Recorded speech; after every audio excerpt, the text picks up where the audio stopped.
இது மகிமை நேரம். ஆண்டவரும் இரட்சகருமாகிய இயேசு கிறிஸ்து நாமத்தில் மகிமை நேர நிகழ்ச்சி மூலமாக பார்த்து கொண்டிருக்கிற உங்கள் அனைவரையும் இயேசு கிறிஸ்து நாமத்தில் வாழ்த்துகிறேன். இன்றைய நாளிலும் ஆண்டவர் மகிமையான காரியங்களை உங்களுடைய இல்லங்களில் செய்வாராக. இன்றைய நாளும் தியானிப்பதற்கு எடுத்துக்கொண்ட வசனம் ஏசாயா 37 அதிகாரம் அதன் 1 வசனம். ஏசாயா 37 அதிகாரம் அதன் 1 வசனம்.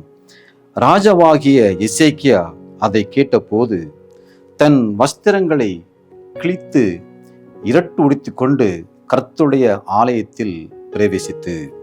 எசேக்கியா ராஜா அதை கேட்டபோது, எதை கேட்டபோது? அவன் ஒரு வார்த்தையை கேட்டபோது தன் வஸ்திரங்களை கிழித்து கொண்டு ஆலயத்துக்கு செல்கிறான். நம்மளுடைய வாழ்க்கையிலும் ஏதோ ஒரு வார்த்தையை கேட்டபோது, நம்மளை காயப்படுத்தக்கூடிய வார்த்தையை கேட்டபோது நாம் எங்கு செல்கிறோம் என்பது முக்கியம். எலியா தீர்க்கதரிசியை பார்க்கும்போது அவனுக்கு ஒரு வார்த்தையை கேட்டு சோர்ந்து போய் அவன் சாவதற்கு செல்கிறான். நான் சாக வேண்டும் என்று அவன் செல்கிறான். இங்கு எசேக்கியா ராஜா அந்த வார்த்தையை கேட்டபோது அவன் வஸ்திரங்களை கிழித்து கொண்டு தன்னை தாழ்த்தி அவன் ஆலயத்துக்கு செல்கிறான். ஒரு பாடுபடுவோட நேரத்தில், கஷ்ட நேரத்தில் நாம் எங்கு செல்கிறோம் என்பது முக்கியம். நாம் கஷ்டப்பட்டு அப்படியே உட்கார்ந்து விடுகிறோமா அல்லது ஆண்டவரை நோக்கி செல்கிறோமா என்பது முக்கியம்.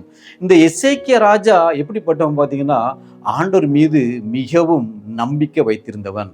அந்த எசேக்கியா ராஜா யூதா தேசத்தை அரசாண்டு கொண்டிருக்கும் போது ஆண்டவர் மீது மிகவும் நம்பிக்கை வைத்துக்கொண்டு ஆண்டவருக்கு பிரியமான காரியங்களை செய்தவன். எல்லாவற்றையும் ஆண்டவர் மீது நம்பிக்கை வைத்து செய்வான். எல்லாவற்றுக்கும் ஆண்டவர் தான் எல்லாமே என்று சொல்லி ஆண்டவரை முன்வைத்து செல்லக்கூடியவனாய் இருந்தான். உங்களுடைய வாழ்க்கையிலும் உங்களுடைய எல்லா காரியங்களிலும் ஆண்டவரை முன்வைத்து நீங்க செல்வீர்களானா உங்களுக்கு எப்பேற்பட்ட பாடுகள் வந்தாலும் கூட நீங்க சோர்ந்து போக மாட்டீங்க. இந்த எசேக்கியா ராஜாவை போல நீங்க சோர்ந்து போக மாட்டீங்க. அவன் அதை கேட்ட போது, எதை கேட்ட போதுன்னு கேட்கும் போது, இந்த அசீரியா ராஜா யூதா தேசத்தை சில பட்டணங்களை பிடித்து கொண்டு யூதா பட்டணத்துக்குள்ள தன்னுடைய படையை அனுப்பி கொண்டு இருக்கிறான். அந்த நேரத்துல தன்னுடைய பட்டணத்துக்குள்ள தன்னுடைய தேசத்துக்குள்ள அசீரிய ராஜா தன்னுடைய படையை அனுப்பி கொண்டு அங்க வந்து படை தளபதியை அனுப்பி கொண்டு படை தளபதி மூலமாக இவனுக்கு மிரட்டல் கொடுக்குறான். அந்த மிரட்டல் கொடுத்து கொண்டு இருக்கிற நேரத்துல அவன் பயப்பட்டு போய் ஏதோ ஒரு மனிதனை தேடி செல்லவில்லை, மற்ற ராஜாக்களை தேடி செல்லவில்லை.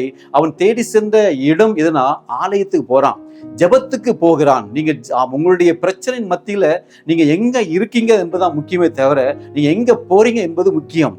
நீங்க மனிதனை தேடி போவீங்கன்னா நீங்க சோர்ந்து போவீங்க.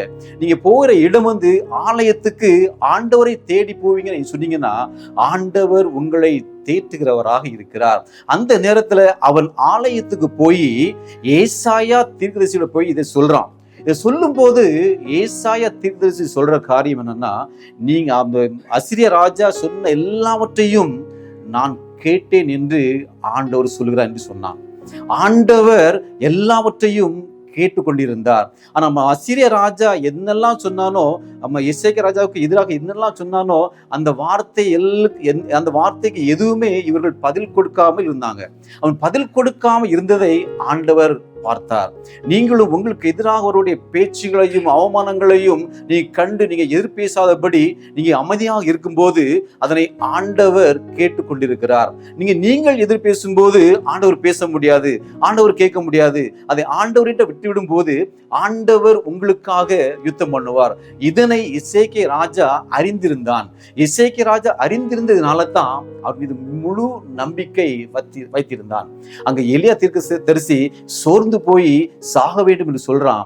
ஆனால் இங்க எசேக்கியா ராஜா ஆண்டவர் மீது வைத்த நம்பிக்கையில ஆலயத்துக்கு போய் தீர்க்கதரிசியை தேடி போகிறவன் இருக்கிறான்.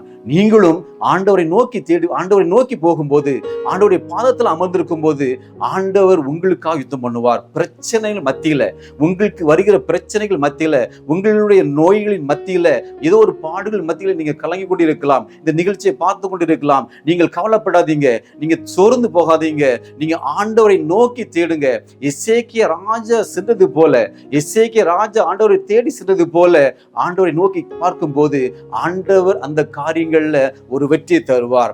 ஆண்டவர் உங்களுடைய காரியங்களை ஒரு ஜெயத்தை தருவார். எதை குறித்து நீங்க சோர்ந்து போகாதபடி ஆண்டவருக்காக இருக்கும்போது, ஆண்டவர் பாதத்தில் அமர்ந்திருக்கும் போது ஆண்டவர் பெரிய காரியங்களை செய்வார். அப்பொழுது அந்த ஏசாயா தீர்க்கதரிசி என்ன சொல்றான்னா, நீ அசீரிய ராஜா சொன்னது எல்லாமே நான் கேட்டேன், ஒரு வார்த்தையை கேட்டு அவன் திரும்பி அவனுடைய தேசத்துக்கு போகக்கூடிய ஒரு வார்த்தையை அவனுக்கு அனுப்பும் என்று சொல்லி ஆண்டவர் சொல்றார். அதன்படி அவன் அவனுடைய தேசத்துக்கு திரும்பி போனான். அவன் தேசத்துக்கு திரும்பி போய் அங்கு அவனுடைய குமாரனால அவன் கொல்லப்படுகிறான். அதுபோலதான் உங்களுக்கு எதிராக அவருடைய பிரச்சனைகள்ல நீங்க பேசாமல் இருந்து கொண்டிருக்கலாம். நீங்கள் பேசாமல் இருந்த போது உங்களுக்கு இப்ப எதிராக பேச்சுகள், அவமானங்கள், துன்பங்கள் உங்களுக்கு மீண்டும் மீண்டும் வந்து கொண்டிருக்குதான். நீங்க சோர்ந்து போகாதீங்க.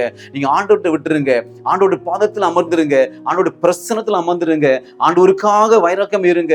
ஆண்டவர் உங்களுக்காக யுத்தம் பண்ணுவார். நீங்கள் சும்மா இருப்பீர்கள் என்று சொன்னபடி நீங்கள் சும்மா இருப்பீர்கள்.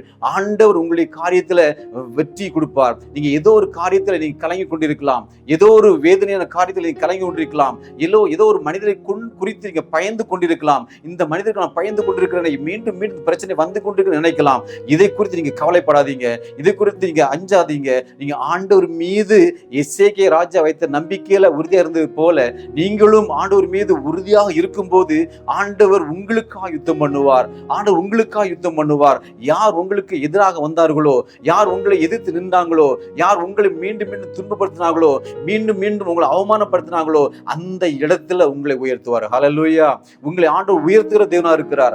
ஆண்டவர் உங்களை நடத்துகிற தேவனா இருக்கிறார். ஆண்டவர் உங்களை பாதுகாக்கிற தேவனா இருக்கிறார். நம்முடைய ஆண்டவர் எல்லாவற்றையும் கேட்டுக்கொண்டிருக்கிறார். உங்களுடைய அவமானங்களை, உங்களுடைய நிந்தைகளை ஆண்டவர் கேட்டுக்கொண்டிருக்கிறார். உங்களுக்கு எதிராக இருக்கிற போராட்டங்களை ஆண்டவர் கேட்டுக்கொண்டிருக்கிறார். ஆண்டவர் பார்த்து கொண்டிருக்கிறார். நீங்க நான் அமைதியா இருந்து கொண்டிருக்கிறேன், மீண்டும் மீண்டும் இந்த பிரச்சனை நினைச்சு கொண்டிருக்கலாம். நீங்க அமைதியா இருக்கும்போது அதனை ஆண்டவர் கேட்டுக்கொண்டிருக்கிறார். யாரு கேட்கல நினைக்கலாம், ஆனா ஆண்டவர் உங்களுக்காக யுத்தம் பண்ணுவார்.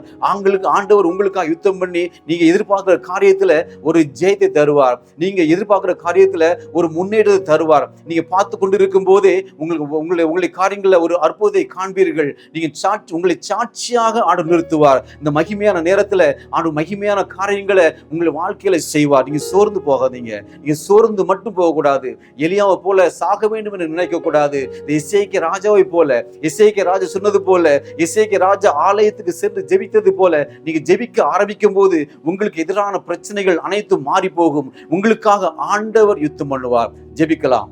இயேசுவை துதிக்கிற தகப்பனே, இந்த மகிமையின் நேரத்தின் மூலமாக ஜெபித்துக் கொண்டிருக்கிற ஒவ்வொரு பிள்ளைகளுக்காக ஜெபிக்கிற தகப்பனே, யாரெல்லாம் சோர்ந்து போயிருக்கிறார்களோ, ஏதோ ஒரு வார்த்தையின் மூலமாக சோர்ந்து போவாங்க தகப்பனே, வார்த்தையின் மூலமாக சோர்ந்து போயிருக்கலாம் தகப்பனே, ஏதோ ஒரு மனிதனுடைய வார்த்தையின் மூலமாக சோர்ந்து போயிருக்கலாம் தகப்பனே, அந்த சோர்வின் மத்தியிலும் அவங்க ஜெபிப்பதற்கு நீங்க கிருபை கொடுக்க வேண்டுமா ஜெபிக்கிற தகப்பனே.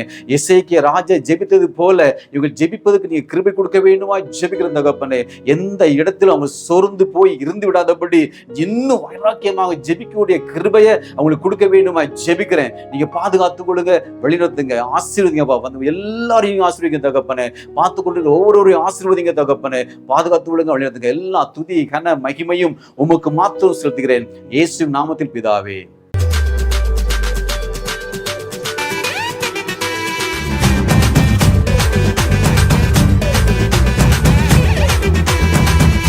மகிமை